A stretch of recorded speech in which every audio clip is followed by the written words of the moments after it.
Welcome to the Seeding Digital Skills Program Information webinar. This webinar will focus more on the agricultural sector, but if you're in the food and beverage processing space, you'll also find the information relevant to you. This will be a first in a series of information webinars to provide information about our Seeding Digital Skills program.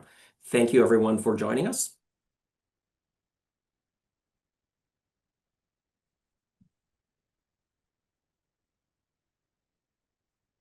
We are the Ontario Chamber of Commerce, and we are hosting this webinar today.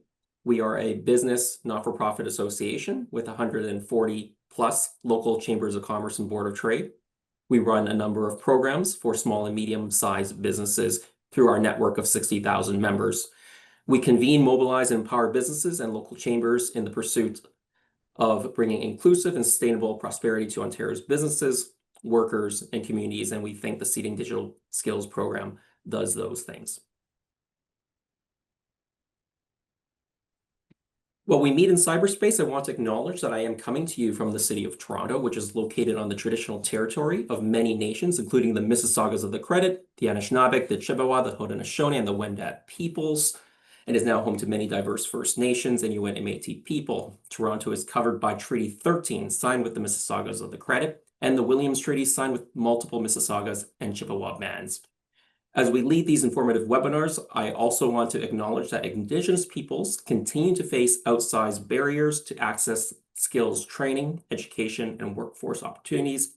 It is incumbent upon all of us to break down these barriers. Indigenous participation in Canada's workforce, education, and economy is essential for strengthening both Indigenous prosperity and Canadian businesses. The agenda for today, we've done some welcomes. I will do some introductions in a second. We will then pass it off to my colleague at the OCC to talk a little bit about how the Seeding Digital Skills program works before throwing it over to our technology and training partner Unity to discuss the digital twin training curriculum and program. Our industry partner, the Canadian Agricultural Human Resource Council, will provide their perspective on the training and why it's important to the agriculture sector. And then we will follow that with questions and answers. At any time, you may put Q&A into the Q&A box, and we will facilitate answering those questions. Quickly, to introduce the speakers for today, from the Ontario Chamber of Commerce is the Vice President of SME Programs, Louis De Palma. From the Canadian Agricultural Human Resource Council is Jennifer Wright. She is the Executive Director. And from Unity Technologies, Miguel Garcia. He will lead the discussion on the program, and Titi Odunsi will be there as well to support. Thanks, Jason. I guess it's over to me. Over to you, Louis. Okay, so folks, thank you for joining the call today. I have to tell you, we're extremely excited to offer this digital twin training in the ag tech and food processing sectors. It's a great partnership that we have here with a number of organizations, including Food and Beverage Processing Ontario, Food Processing Skills Canada, and of course, Canadian Agriculture and Human Resources Council, as well as the folks at Unity. This partnership has only been made possible through support and funding from our partners at the Government of Canada, as well as Upskill Canada, who are providing the funding for the program. So why are we excited about this? We're excited because we're offering really some of the latest training and in digital twinning and the technology that goes with that training. The training will provide learners with skills and so that they can use this cutting-edge digital twin technology to help improve their productivity, efficiency, and profitability of their organizations. Graduates will be able to manage and deploy interactive digital twins of their business operations. So you're asking yourself, so is this right for me? You can see on the slide, really, if you are in the ag tech or food processing sector, this is training that we're suggesting you really can't afford to miss. It's for livestock farmers. I'm not going to name them all. You can read it there. Greenhouses, crop growers, food and beverage processors, breweries, etc. It's good for any organization, or it's targeted at any organization in those two sectors. I'll give you some brief highlights of the program. It's a 12-week online training. There is some live, about 40 hours of live interactive instruction. The good news is that because of the support we got from Upskill Canada and the Government of Canada, the program is absolutely free. Okay, so you can take this training and get the credential at no cost to you and your organization. We believe we'll be starting programs. There'll be cohorts of roughly 20 that will run throughout the next 9 months or so. We'll start in July. And you'll also have free access to the Unity platform for 1 year after you take the training. So not only will you access the platform to take the training, but you can also have that platform to use at your business to help create digital models of your organization and solve problems within your organization for an additional year after that at no cost. We also offer a stipend to employers to offset some of the time of training that their employees are taking. We'll offer a stipend of up to $2,000. And like I said earlier, there'll be an industry accreditation upon successful completion of the training. It's after the 12 weeks, there is a test at the end. If you pass the test, then you will get that accreditation. There's also additional training that we have. It will be limited, but there is additional training in AI that we have available, again at no cost, to some of the learners who complete the training that we're offering. So why does that matter to you as an organization in these two sectors? And I know today is mainly focused on the ag tech side. Well, when you create these digital twins of your operations, you can really take a look at what's happening in your operation in the virtual world, and you can do modeling. And through that modeling, you'll end up being able to reduce waste, downtime, you can improve yields, you can save energy, you can save water, you could keep food safer, by storing it or transporting in a certain way. So if you're running these types of operations, we really encourage you to take a look at the program we're offering. But I will say this, there is an urgency. We have 400 spots. That's all we have. And I have to tell you, we've only started to do some targeted outreach, and we already have 80 people within the last 2 weeks that have signed up and would like to take the training. So this is something that you think is good for your organization. Please register your interest so that we can contact you and get you signed up for the training. So that's just a brief overview of what the training is about and what the benefits it can offer. With that, I will turn it over to our colleagues at Unity to provide a deeper dive into the training itself. Thank you very much, Louis, for that great introduction. I'll go ahead and share my screen now. All right, thank you everybody for joining this call. As Louis said, we're extremely excited to be launching this program with you. Seeding Digital Skills, Real-Time 3D Innovation for Smarter, Safer, More Sustainable Operations using Unity. I know that's a mouthful, so we're going to be covering exactly what that means to you as part of this presentation. With me, I'm joined as well with Titi Adunsi, who is our Senior Program Manager at Unity. My name is Miguel Garcia. I'm a Senior Manager of Professional Training. I have a team of content developers, instructional designers, and technical trainers that will be supporting this program, and I'm based in Austin, Texas. All right, a little bit about Unity. So if you're not familiar with Unity, we have been in the game industry for a very, very long time. We were primarily a company that would help organizations to create their own games. Since then, we've come a long way. We now focus on general interactive real-time 3D content. So what that means to you is that we can take pretty much anything you can imagine, any physical models, representation in the real world, and move it into the digital realm. And with that, we're able to do quite a few things with it, which is what you are going to be experiencing as part of this program. The good news is that we also support various platforms. So you can see mobile phones, tablets, PCs, consoles, and augmented and VR devices. So there's quite a few different ways that you can deploy your projects using Unity. But what I want to focus on is really imagining a future. Imagine a future where these digital twins of farms can simulate how crops are responding to different weather patterns, soil types, irrigation systems, pest outbreaks, pretty much anything on the horizon. Also, visualizing climate scenarios. So, looking at how the climate is going to change over the next several years and decades, helping you to plan appropriately for those scenarios. And also, the ability to build interactive training modules. So, helping you adapt to climate smart agriculture practices from water management to soil conservation. So, really helping you keep up with all of those developments that we are experiencing across the industry. Now, some of this might seem a little bit aspirational, but it's not. It's happening today. It's happening across the world, and many of these organizations, many of these farmers are already applying these technologies in the real world and also using Unity, that first example there that you see of the news channel, where this is already being used by universities and companies to bring this to life. Now, in terms of an overview of the objectives of the program, this is all about equipping you with Unity's real-time 3D tools, so enhancing things like facility planning, precise modeling, and data-driven decision-making.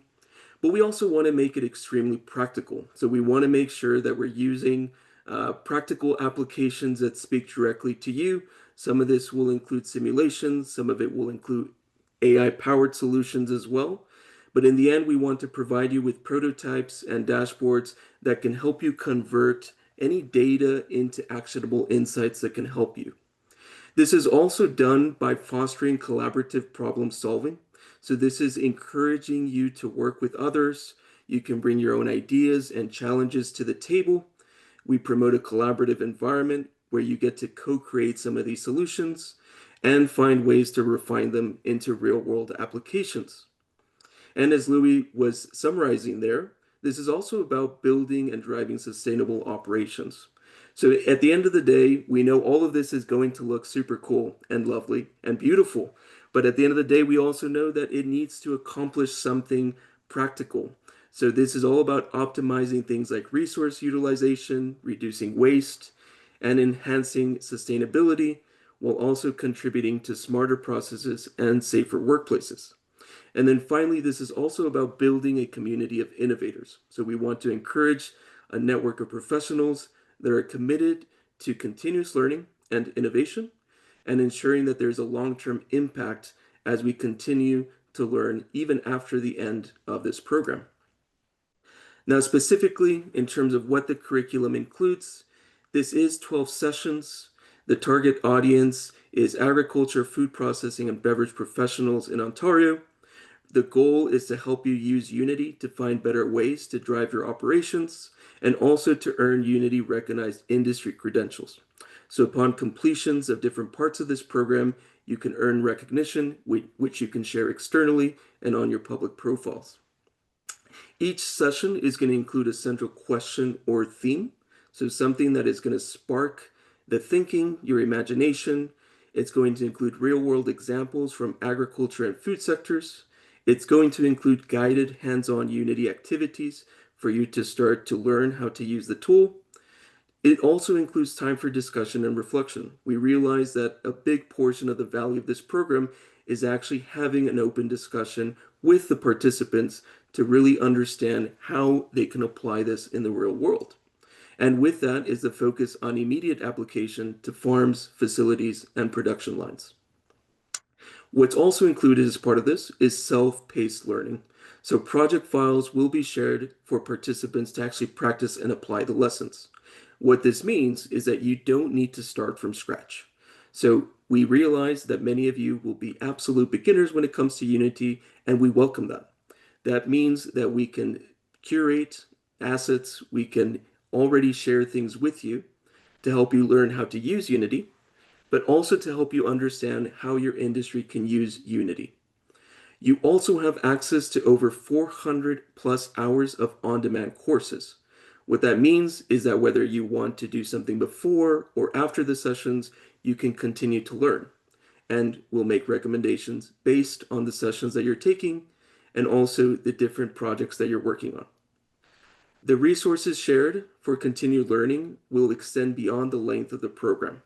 So what that means is that we'll share resources with you once you complete the program so that you can continue to learn and can continue to build on your projects. There's also a lot of opportunities to collaborate with other participants in the program. Now, in terms of Unity and real-time tools, so one of Unity's really great benefits is that we are quite an extensive ecosystem. So we enable customers across many different industries to create interactive and immersive experiences. So you see several industries called out, but really pretty much every industry can apply Unity in a variety of different and powerful ways. Now, what also is great about Unity is taking those digital and real worlds and combining them to bring this to life within Unity and real-time 3D tools. So this is a major transformation. It means that we can take what you have in the real world and we can convert that to 3D. And not only can we convert that, but we can also bring that to life in a variety of different ways. So specifically, why Unity for industry? So you know Unity has been traditionally a gaming company, but as I said, many industries and organizations, thousands upon thousands across the world, are using Unity as the leading real-time 3D engine. So this means that we can ingest and optimize real data, real models, and bring them into Unity. We can deploy them across various platforms. We can also unlock siloed data. So things like CAD packages, IoT sensors, local files that you have, we can pull this data and bring it into Unity. We can also provide real-time insights into your interactive applications that give you immediate insights about the data that you are displaying and also the ability to connect to different cloud solutions and IoT sensors in real time. This means that this is immersive, it's highly visual, and it's completely customized around your UI and UX. So this means that you have data at your fingertips and can also action that data. This also means that it makes it easier to share this data and to share these models with a variety of audiences across your businesses. So how to start? Creating digital twins comes in various levels. So we start with a virtual twin at level 1, you move to connected twins at level 2, predictive twins at level 3, then prescriptive twins at level 4, and autonomous twins at level 5. So I won't go through every single detail in here, but this is just to show you that the creation of digital twins is a journey and takes many different steps. But the good news is that you can actually get value at each one of these stages. So even if you're just starting out and getting that virtual twin into Unity, there's already a lot of different things that you can do to present this, to interact with it, to share it and collaborate with others. And as you move through the levels, the holy grail is obviously getting all of that data, making sure that you're able to leverage the data and help you with decision making, and eventually you're able to take better decisions and make different scenarios and apply them in ways that make you more productive, more efficient overall. Now, in terms of examples, again, with all of these different stages, there's a variety of different aspects about these stages. That means you are able to already bring these digital twins to life as part of the program. So you're welcome to bring your own examples, your own use cases, scenarios. Whether you share that data with us or you apply it after the sessions is completely up to you. We welcome you to bring this to life. We have various customers that have been using Unity for quite a long time. So we're also happy to share some of those examples with you so that you're better able to understand where you would like to go on this journey and what's possible as part of the program and what you will need to continue to refine at the end of the program as well. One of the use cases I always like to share, which is very close to my heart and one that we worked on personally, is YVR Vancouver International Airport. So this is an airport that used Unity digital twins to really bring all of their operations to life. So everything from the data coming in from aircraft to airport and airfield operations, passengers, CCTV, and analytics. This means that they were better able to monitor their operations and make real-time, take this real-time information and make decisions based on what they were seeing. The other great thing about digital twins and bringing this data to life is that these models can learn over time and they can take historical data. So as you can imagine, this is great whenever you're wanting to make changes, retrofits, reconfigure anything really, is to understand the impact that these things would have on operations and help you make the right decisions before you make any investments in people and resources and anything else that requires a lot of time and effort. So thanks to running these simulations within Unity, you can actually see what is the result of those decisions and make sure that you're better able to respond to them. But in terms of your industry, what we're really excited about is all of the different ways that Unity can simulate changes, things like adding new irrigation systems, planting times, or crop rotations. What is the impact on yield, water use, and soil health before making expensive real-world changes? This means that you can think of digital twins as a test plot for the future, so available anytime with zero risk. The exciting part about that is that we have examples of customers already doing this and getting results from it. Another example is modeling things like your farms and greenhouses in 3D and connecting it to real climate data. So forecasting how different weather patterns, things like floods, droughts, heat waves, what effect is this going to have on your land, on your crops, based on the historical data that we're seeing? That means that you can make better decisions on planning, being more resilient, and having fewer surprises. But digital twins aren't just for planning. They're tools for training as well. So if you think about how you can continue to promote this across your businesses and work with others, it's also about sharing these tools and making sure that we're practicing things like safety protocols, how to calibrate equipment, and a better understanding of sustainable practices. This means building interactive 3D simulations that make it easier for your teams to learn quickly and consistently. All right. Thank you very much. Thank you, Miguel, for that overview. And why don't I introduce Jennifer Wright, who will share a message on why she thinks this is important from an industry perspective. Jennifer, over to you. Thanks so much, Jason, and thanks for that great presentation, Miguel, on the digital twins training as well. So my name is Jennifer Wright. I'm the Executive Director with the Canadian Agriculture Human Resource Council. For those of you that might not know us, we're a national nonprofit organization that works with industry across Canada to focus on workforce development, labor market research, HR development, and that type of thing. We do a lot of work around monitoring skill trends and changes in workforce needs across the industry, specifically through our National Workforce Strategic Plan. And what we're seeing is a real move towards implementation of digitalization, automation, technology, and AI in a day-to-day operation. And we're also seeing, of course, impacts around climate change, environmental changes, a focus on increased productivity and all of these type of things as well.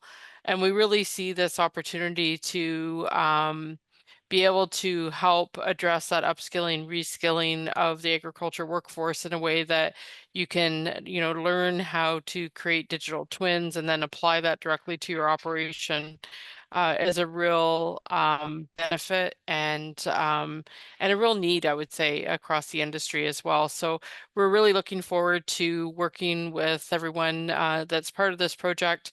I'm very, very pleased that we're able to partner with this project and ensure that this training is available as it has been set out at that kind of free access and that type of thing as well. Very grateful for that support and really looking forward to seeing where this goes and connecting in with more of our agriculture stakeholders across Ontario to ensure they're aware and have access to this as well. Thank you very much, Jennifer. We'll move on to questions and answers from the audience. And as mentioned, please feel free to use the Q&A box within Zoom to post your questions. We'll try to get to as many of those as we can during the call.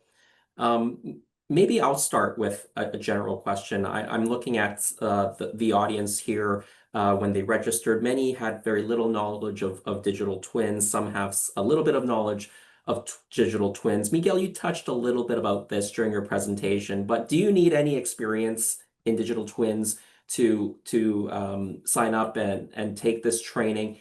And does it cater to different types of employees within an organization, such as those that are more technical, maybe some are managers, some are even maybe executives within their organization? How does this digital twin training help different clientele within an organization? Yeah, thank you, Jason. And that's a great question. Great questions. The first part is no, you don't need to have any previous extensive experience of digital twins or using digital twins. This program is meant to be an introduction. This program is meant to be at the beginning stage of learning. So regardless of how much or how little experience you have, this is really meant for anyone that is interested in learning more about digital twins and the ways that they are being applied in the industry. So don't feel the need to come with extensive experience. We are providing the concept of digital twins and how they're used. In terms of roles and job profiles, and is it more for one or somebody else? It's really for a range of different people. If you work with software already or data, if you're managing operations, regardless of your seniority or where you sit in the organization, we're really looking for participants that want to learn about this and want to know about the different ways that it can be used effectively. So while some of you may be practitioners, you're actually going to be using the tool in the software. Some of you may be managers, project managers. Maybe you're going to be managing projects with people that need to learn the software, and you have to understand a conceptual level of what they're doing. You're very welcome to do that. So regardless if you're technical or non-technical, regardless if you're a decision maker, an individual contributor, or you're in management, it doesn't really matter. This is really practical for anybody. One of the advantages of the program, again, if you're technical, you can learn how to use the software and you'll have access to using the software well after you complete the program. But you can also take what you learn and we'll actually help you package that so that you can present it to your IT teams or operations teams or others that will actually be using the software. So regardless of your background, we're going to make it flexible and also give you what you need to take that back to your organizations, whether it's a small business or a large enterprise, really giving you the tools that you need to keep applying and keep getting value from this well after the program. So Miguel, what I'm hearing from you is if you're, the on the ground, the technical person, you can start to develop digital twins for your organization. For a manager and executive, you may just get a better understanding of digital twins so that you can manage digital twin projects, or perhaps engage outside consultants who might be doing digital twin to help your organization. Is that fair to say, Miguel? That's exactly right. And what I would add to that, Jason, it's probably going to equip you with the right questions to ask. Because you've learned about this, you can now ask the right questions. It's going to help you understand the people and the resources that you need to go into these successful projects. So it will help you from that perspective if you yourself are not going to be using the tools. And then I'll just finish by saying you also earn credentials throughout the program. So if you only want the concept introductory level, you earn a credential for completing that part of the program. And then as we go further into the program, if you have a technical background, you're going to be using the tool, we welcome you to go throughout the whole program. Now, I will say, regardless of your background, I would welcome everybody to complete the program, but that's just to say you will earn credentials and be recognized for completing those aspects of the program. So again, it's going to equip you, whether you're going to take this knowledge and try to apply it or work with others, or you yourself are going to be using the tool and actually building, deploying, and optimizing digital twins. Thanks, Miguel. So I'm going to go to some questions from the audience, and you touched a little bit about some of the technical and the software aspects. So I'm going to go to a couple of those questions first. Will tech support be provided for participants using the Unity platform if they're having difficulties? How do you help troubleshoot people during the onboarding of the program and during the course? Yeah, absolutely. So whenever we talk about support at Unity, technical trainers will be there to support you throughout the journey.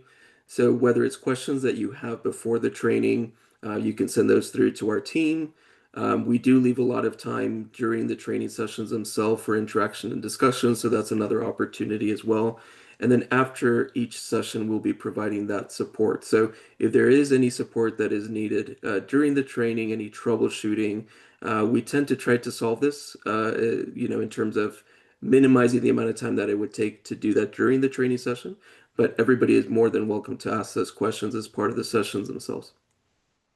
And then in terms of we have access, free access, trial access for the Unity uh, software and license, but is there any other third-party software that a participant will need to have to engage with Unity and the course?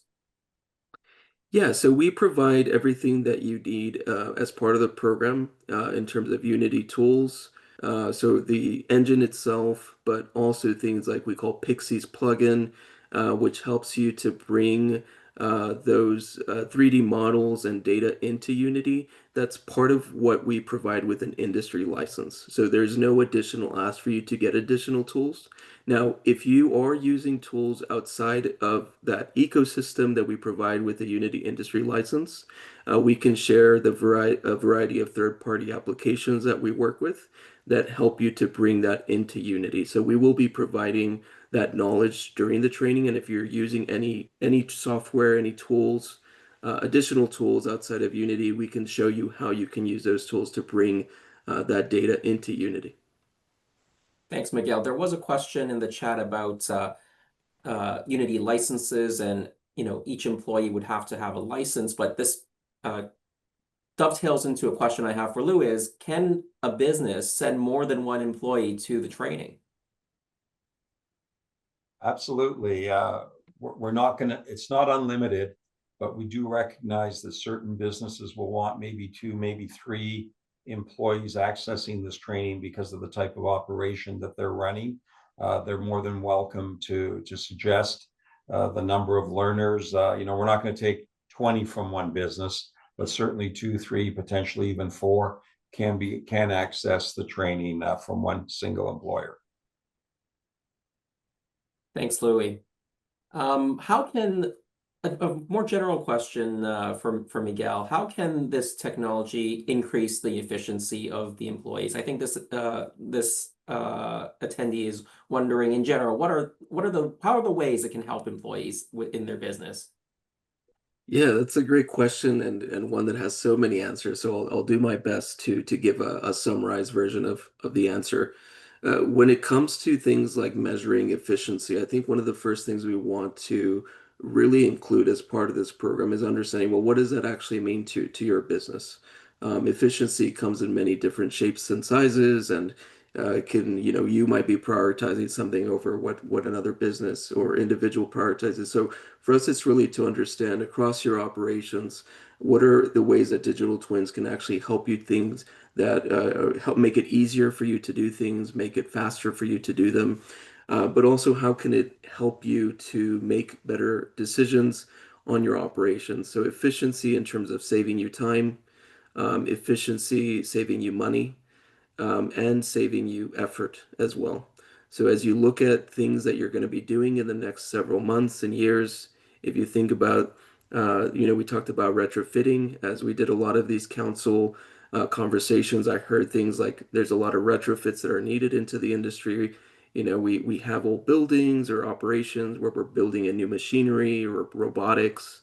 We're trying to find different ways to configure existing operations. Really think about those specific use cases and projects that you have coming up where something like this could help you is getting that 3D representation of your operations, of machinery, and also thinking about not only the micro but also macro in terms of how can we get historical data and data that already exist to help you make better decisions on what you're going to be planting or on what is most effective to plant at different times based on how the climate is changing, right? In many ways, people experience where we used to do things, we thought the season was here, started here, and ended here. Well, now what we're experiencing with climate change is that's not always the case, right? You're surprised, you're shocked. Digital twins can actually bring a lot of that data, and eventually AI algorithms can help you to actually predict what is going to happen so that you make better decisions on what it is that you're planting, harvesting. Same thing for greenhouses, things like humidity levels, watering levels, and different plants and different requirements. So all of that data already exists. It's just leveraging that and bringing it in and then representing it to you in 3D so that you can actually navigate, understand what's happening, and start to look into how can we use this to make those better decisions. So as you can see, it's a vast universe in terms of all the possibilities. But that's the beauty of this program, is to present that to you so that you can say, well, that's great, but here's what I really like, or here's what I really need, right? And then bringing that into the program so that you can continue to build upon it, and hopefully you leave with a project that actually speaks to you and to your business. Well, there just sounds like there's so many different applications for digital twins in agriculture and food and beverage processing. One of the things that you kind of touched on is, planning, and or if you're planning or modifying or expanding your operations. I think of the analogy as if you're building a house, you want it to be you want a model of it, right? First, before you build it. And this is a way where you can model what you're going to build, or if you're building an extension to a house, just like if you're expanding your greenhouse or your crop fields, what that might look like, how you might plan that before you actually do it. That's exactly right. Yes, that's the real beauty of this is being able to represent that, and also things like traveling through it, giving presentations where you apply VR and AR to actually get a feel for what that would look like. Look at things like measurements, making sure that it's going to fit, and making it easy to actually, there's things like drones and cameras being used now where it will fly around and it will collect all of that data on the physical world and make it easier to then translate that into 3D.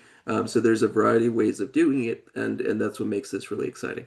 Yeah, speaking of having things in 3D, there's a question from the audience. Do you need to have your own 3D models rendered, or can that be done within the software?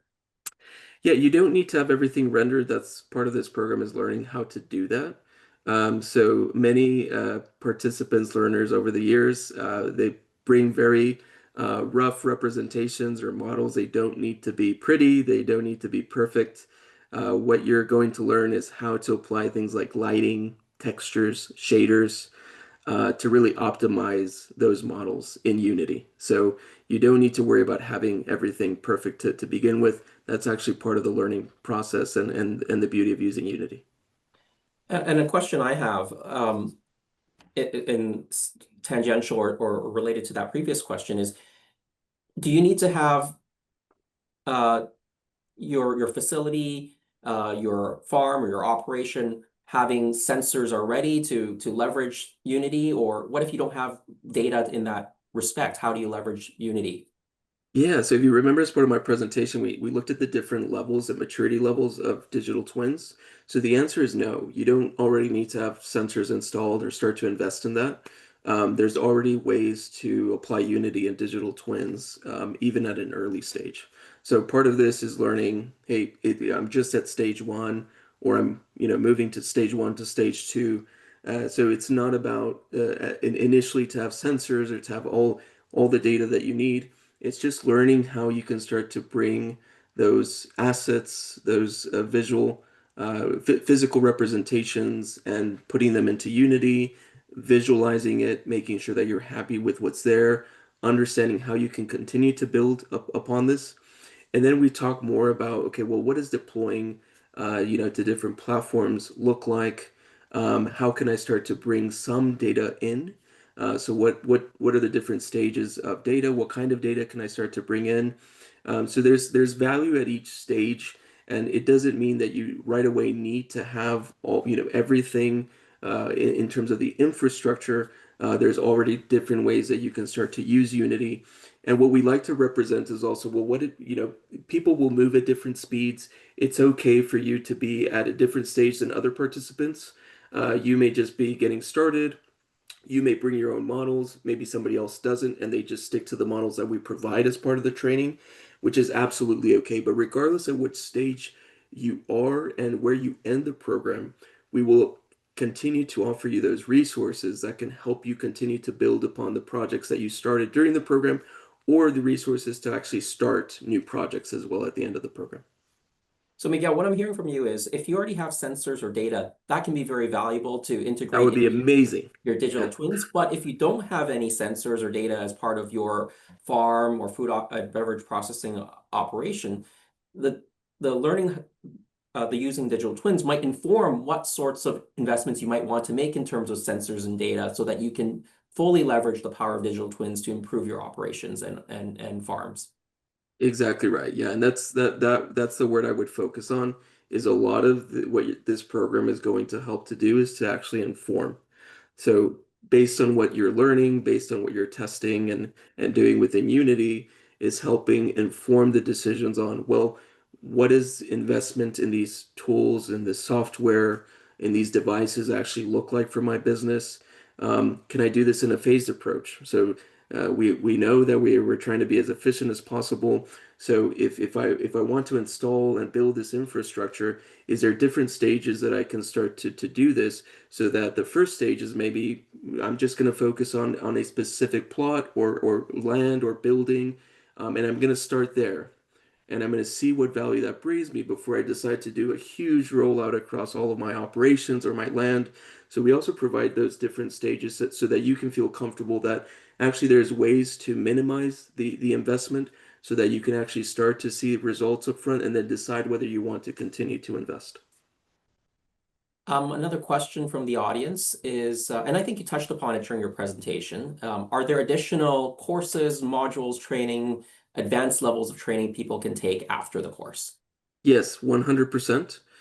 We have everything from introductory to intermediate and more advanced modules. This is all optional, it's all self-paced.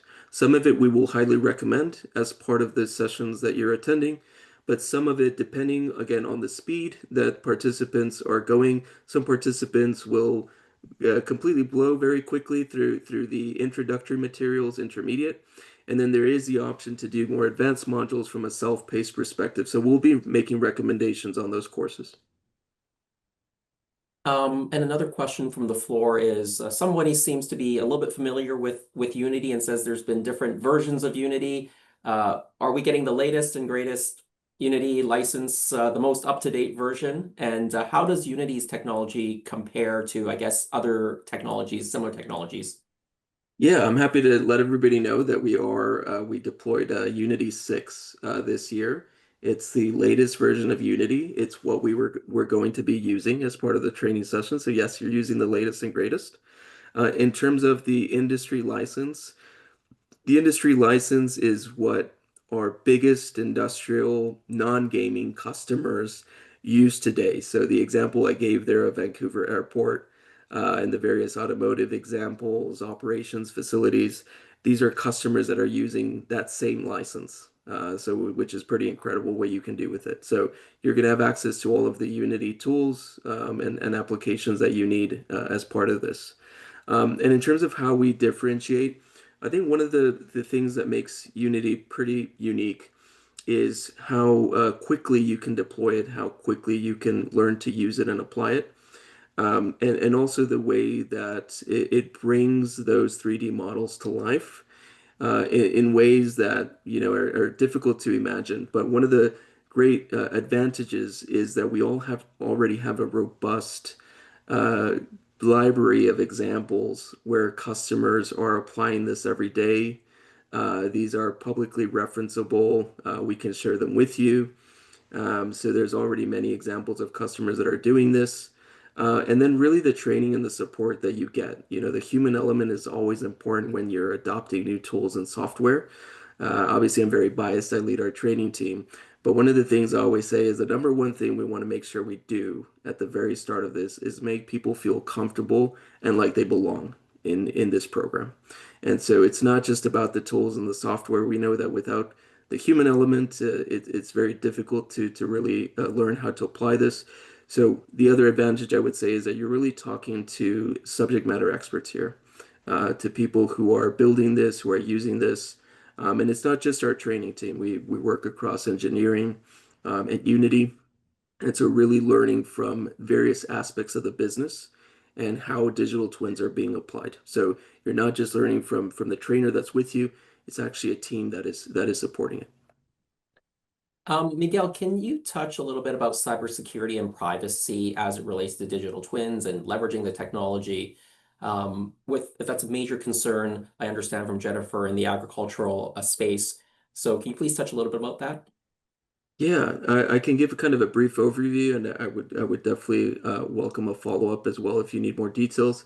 But we do work a lot with government and with high security, highly sensitive organizations when it comes to the security and privacy of data, providing on-prem solutions and other ways that data is gated.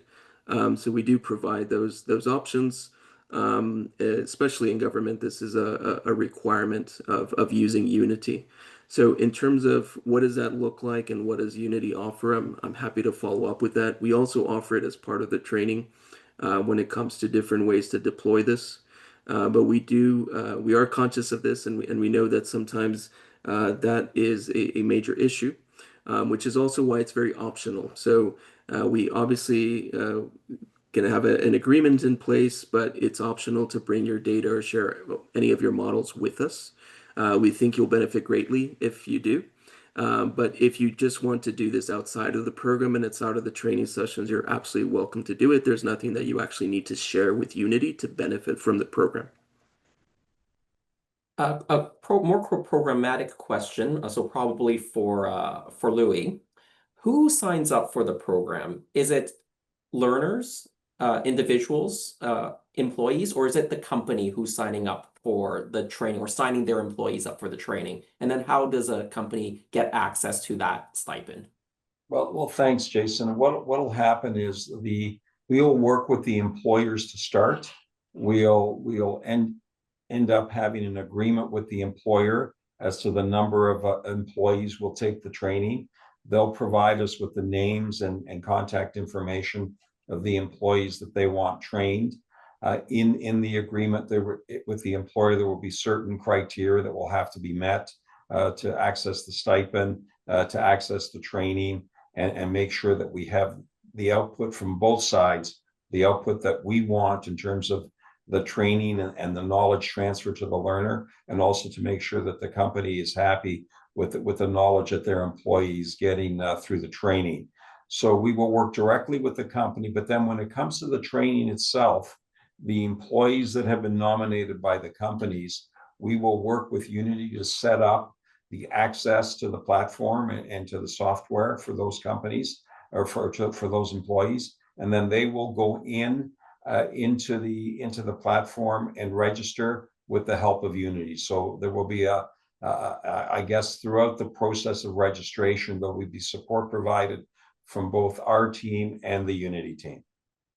And then in terms of the stipend, does an employer get that stipend at the end of the program upon completion, as each employee completes the training? It's at the end of the program, Jason, absolutely right. Yeah, so you do have to complete the program to be accessing the stipend. Yeah, absolutely. If folks don't complete the program, then we won't provide the stipend. That'll all be spelled out in the agreement with the employer. We are working on a program guide for this project that will soon be launched, so we expect that to be available on our webpage starting next week, and that webpage is also going to be launched next week. There are some more questions in the chat, and I'll get to a couple of those in just a sec. But I wanted to ask, and maybe Jennifer and Miguel, you two can both chime in on this. How did we develop the 12-week course? Like, what was the process for developing the curriculum, and how do we get to it so that agriculture and food processing businesses can benefit from it? Maybe Jennifer, you want to start it from your industry perspective? Well, from the industry perspective, our team met many times with the Unity team, and provided input and feedback on the curriculum focus, examples, approach, and that type of thing. Really, from what I understand, using the foundation of what Unity had to ensure that the examples and the applications were specific to our agriculture and Ontario agriculture employer needs. Miguel, I'll turn it over to you for the technical side, as I think you have more to say than I do on that. Yeah, thank you so much, Jennifer. And absolutely right. I mean, this could not have been possible without a culmination of speaking directly to the sector councils, holding those interviews and really understanding from people in each of those areas, people that were happy to share real life scenarios and examples of the problems that the industry is facing as a whole, challenges, opportunities that they brought to the table. And the other thing I'll add is that we've taken the time to tailor this curriculum to everything that we've heard. And so we presented back on this is what we heard from you. This is the curriculum that we've now put together to align with that. And so we have built a robust curriculum that we've presented back and has also been approved in terms of everything that we hope to cover with the program. And the other thing is also use cases and examples that we're going to bring into the program as well that speak directly to those audiences. So a lot of thought, a lot of time and effort has been put in, but a huge thank you to the OCC and everybody that's been involved in bringing the sector councils to the table. The time, we asked a lot of questions, and just the answers that we received from everybody have been phenomenal in helping us to really tailor and build the curriculum here. And then ensuring that what we're presenting is speaking to the challenges that you're facing as a region, that you're facing in the next few years. So we presented back on what that looks like at a macro level. So you'll notice that a lot of this is very flexible in this program. We can look at very precise opportunities that you're facing as a business, but you're also going to be hearing about more macro level things as well that we can all do to improve the industry as a whole. So it's been great to present that back. We've received a lot of positive reactions and comments from everybody, and we've taken all of those learnings to put together this curriculum. And that's also why we're launching the course in July, because Unity and our industry stakeholders are continuing to have those curriculum consultations to ensure that the program launches with as good of a curriculum as we can. But I know, Miguel, that your team will continue to refine the curriculum as we go through different cohorts, as different scenarios, examples come up during sessions and cohorts that they can be integrated into future sessions. Absolutely, 100%. Yeah, we're here to learn as much from you as well, and be flexible and take those lessons and continue to refine and make this program better. With the last few minutes, I see a few more questions in our question and answer box, so I'll get to those. And I think, Miguel, you touched a little bit about this, but the question is, do you need any programming skills to take the training or to be successful in the training? And if so, what programming languages do you need to know, or is that not required? What is the level of technical knowledge you need to engage? Yeah, so quick answer is no, you don't need to already have programming skills. Although if you have C# skills, that's already very useful. That's what Unity uses. One of the courses sessions throughout this program is actually looking at programming, and that will introduce anybody that needs the introduction. If you do already have a background and some knowledge of C#, that is incredibly useful. You're probably going to speed through that session and want to move ahead. So the program will be flexible, whether you're new to programming or you come with a background already. A lot of digital twins will require some level of programming. And again, whether that's your job or something that you see yourself doing or learning, that's great. And if not, no worries, because then that's something that you can obviously take back to your organizations and understand, who would be the ideal the person or team that can help you with that. So hopefully that answers the question. Yeah, thanks, Miguel. There is a question asking if is there a limit to the number of employees a business can sign up for the training? So we and I think Louis, you addressed this earlier. You can sign up multiple people, but we do have an admission process to ensure that we're admitting the right types of people from the company to take the training. And depending on the level of demand, we want to ensure that as many companies can get access. So While there's no specific limit, we do have some discretion in admitting the number of participants. Louis, do you want to add anything to that? No, that's exactly it, Jason. We want to spread, the training to as many companies as we possibly can, right? Because it's something that we believe will really help the sector in terms of move into the whole future of the ag industry and food processing industry. So we will take a look at what companies ask us and who they're nominating. But like I said earlier, 2, 3, 4, we can take a look at. If we get way beyond that, that's going to be difficult for us. Okay. Yeah, so and I think it will also depend on the size of the organization too, Yeah. whether you might have different facilities and plants and operations, then those numbers can be a little bit more fluid, because if you've got 4 or 5 different operating facilities or farms, you may need somebody at each of those locations to understand the digital twins. Yeah, we'll take a look at those special cases, as you suggest. We'll take a look at those. Thanks, Louis. With 2 minutes left, I think there's one more question that I want to ask Miguel. There is approximately 3 hours of live instruction over those 12 weeks, every week for 12 weeks. What happens if I miss a session, number one, and then number two, what kind of homework will I be expected to do in between sessions? Ooh, homework. Well, the good news is every session is recorded. Obviously, the value of the program is that you attend in person. You're probably going to get a lot more from the session, and obviously, there's nothing that can replace the interaction with an expert and a trainer. However, if for any reason you can't attend, and that happens, life happens, right? We do offer recording, so all participants will receive a recording of the session. You can watch the recording at your own pace. And you also have access to all the project files that were shared as part of that session. So the same activities, the same things that people have used, you'll also have access to. We'll also recommend courses that you can take that are also self-paced to help to supplement anything that was done as part of the training session. And then in terms of assignments and homework, does that get... That's right, the homework. I knew there was a second part. Thank you, Jason. So homework, yes.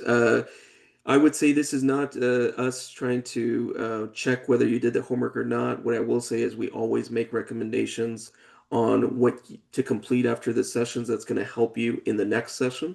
So again, this is things that you'll do as part of the experience, but things that you can continue to learn after each one of the sessions. We'll also we will be able to get data from our on-demand platform in terms of courses that people are completing. So if there's ever a need from the organizations to know how participants are using the content, we will be able to see participants logging into the platform. We can see participants starting courses and completing those courses as well. We do tend to separate things into prerequisites, things that we truly see as being incredibly useful if you do them before. But even if you don't do them before, we'll continue to make those recommendations so that you make sure to complete them before you attend the next session.